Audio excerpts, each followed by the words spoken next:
Hey guys, how's it going? In this tutorial, I'm going to be showing you the basic modeling tools within Cinema 4D. I'll just be briefly showing you how to use them and what sort of effect they make. The object I'm going to be showing them on is a sphere.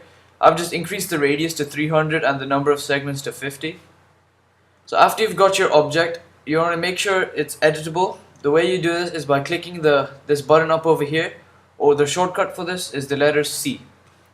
After you've done that, click this button down over here. It's like a grid with a fully colored in orange corner, I guess.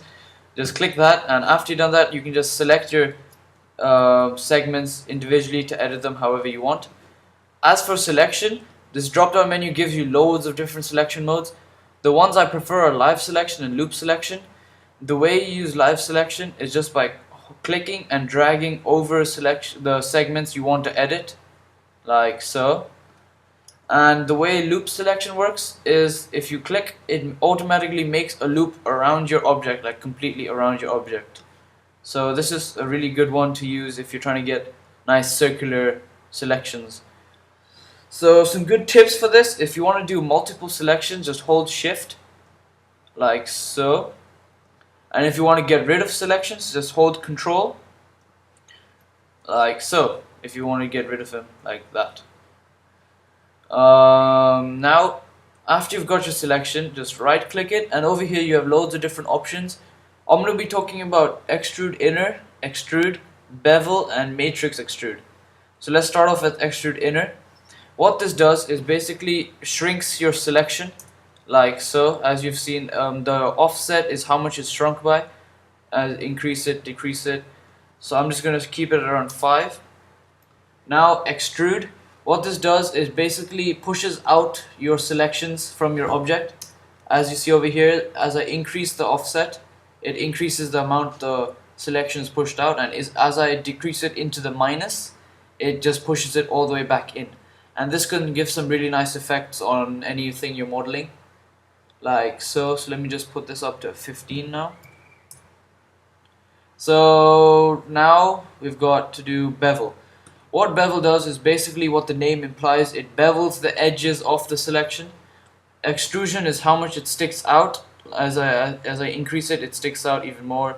And inner offset is how much it's beveled. So if I put it as 10, like so, you can see that it's increasing and decreasing.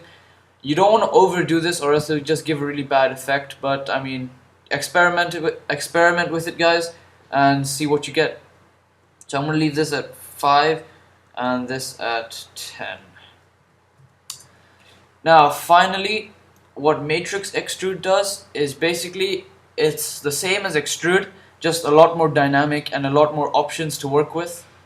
So as you see, as I increase the first let me enable this. As I increase the steps, let's start off with that. As I increase the steps, it increases the amount it sticks out and the amount of progressions, like so. So let me just bring this back down to 1. What move does, the first one, it moves it up and down. And first off, you want to make sure that you understand that the selection's on the tip. It's not actually the whole thing. It's just on the tip. So this one just moves it out and moves it up like so. The middle one twists it in either direction, and the last one, it sort of brings it in and sticks it out. Now as for scale, this one works with the height, this one works with the width, and this one really doesn't do anything. Rotation, you gotta notice that it affects only the tip of this. So rotation, the first one, it's like up and down rotation, like so. The second one, it's from side to side. And the last one, it twists the whole thing. And this can really give some really nice effects if you know how to use it right. So guys, seriously, if you're interested in this, go into Cinema 4D and just experiment with all these different tools together and just see what you get, you know. Just mess around. That's how I found out what to do and how to use them.